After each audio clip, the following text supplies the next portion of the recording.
मौलाना कासिम नानोतवी हिंदुस्तान के एक जय्यद आलिम दीन थे जिनकी पूरी जिंदगी इस्लाम की सरबुलंदी और दीन इस्लाम की हक्कानियत की तरवीज में गुजर गई। इस्लाम की हक्कानियत को साबित करने के लिए अक्सर औकात वो गैर मज़ाहिब से ताल्लुक़ रखने वाले स्कॉलर से भी मनाजरे किया करते थे और इन इल्मी मुबाहिस के दौरान उनके अपने दीन ही से वो इस्लाम के हक में ऐसी ऐसी दलीलें लेकर आते कि मुखालिफ भाग खड़े होते। ऐसे ही एक मनाजरे में जब दलील की दुनिया में ईसाई पादरी मौलाना कासिम नानोतवी से हार गया तो फिर उसने एक ऐसा चैलेंज किया कि मौलाना खामोश होकर सोच में पड़ गए और बज़ाहिर यूं लगा कि मुसलमान हार गए हैं, लेकिन फिर अल्लाह का करना कुछ ऐसा हो गया कि इस्लाम के मुखालिफिन को मुंह की खानी पड़ी।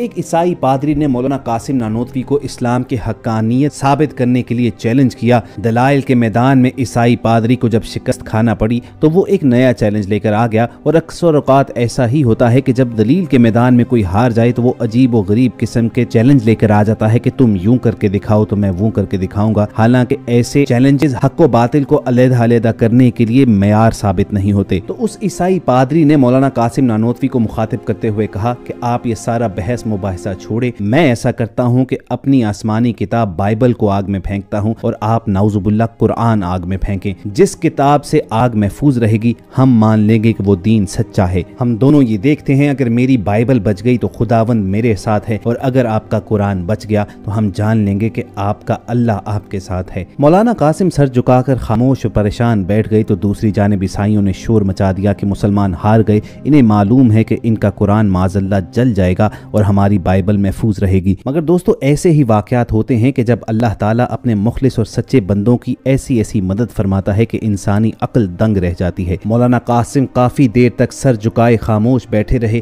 जब शोर होगा हद से बुलंद होना शुरू हुआ तो वो उठ खड़े हुए और उन्होंने ईसाई पादरी को मुखातिब करते हुए कहा कि देखो, मेरे अंदर तो ताकत नहीं है कि मैं अल्लाह ताला के कलाम को आग में फेंकूं। क्यों ना ऐसे करें कि तुम अपनी बाइबल को सीने से लगाओ और मैं कुरान मजीद को सीने से लगाता हूं और दोनों आग में छलांग लगाते हैं। हम दोनों में से जो भी जलने से महफूज रहा तो दुनिया जान लेगी कि कौन सा कलाम बरहक है। मौलाना कासिम की ये मंतक सुनना थी कि ईसाई पादरी के पसीने छूट गए, क्योंकि वो बाइबल के ऊपर केमिकल लगा कर लाया था कि जिससे वो आग से महफूज रहती। मगर मौलाना कासिम ने अपनी दलील से उसे ये चैलेंज किया कि वो अपनी बाइबल को सीने से लगाए और मौलाना कासिम कुरान पाक को सीने से लगाकर आग में छलांग लगाएंगे। बस ये सुनना था कि ईसाई पादरी मुकाबले से भाग खड़ा हुआ और इस मनाजरे में अल्लाह ताला ने मुसलमानों को सरेआम फतह दी। बाद में जब मौलाना के दोस्तों ने उनसे पूछा कि उन्होंने ऐसी मंतक क्यों निकाली तो मौलाना कासिम ने कहा कि मैं काफी देर सोचो विचार में पड़ा रहा, फिर अल्लाह ताला ही ने मेरे जहन में यह ख्याल पैदा किया कि जब अल्लाह अपने खलीलुल्लाह हजरत इब्राहीम अलैहिस्सलाम को आग से बचा सकता है तो मैं क्यों ना ईमान और तवक्कुल का मुजाहिरा करते हुए आज दोबारा आग में छलांग लगा दूं। शायद अल्लाह ताला अपने दीन इस्लाम और कुरान मजीद की बरकत से मुझे भी आग से महफूज रखेगा। बस यही बात थी कि मैंने ये चैलेंज ईसाई पादरी के सामने रख दिया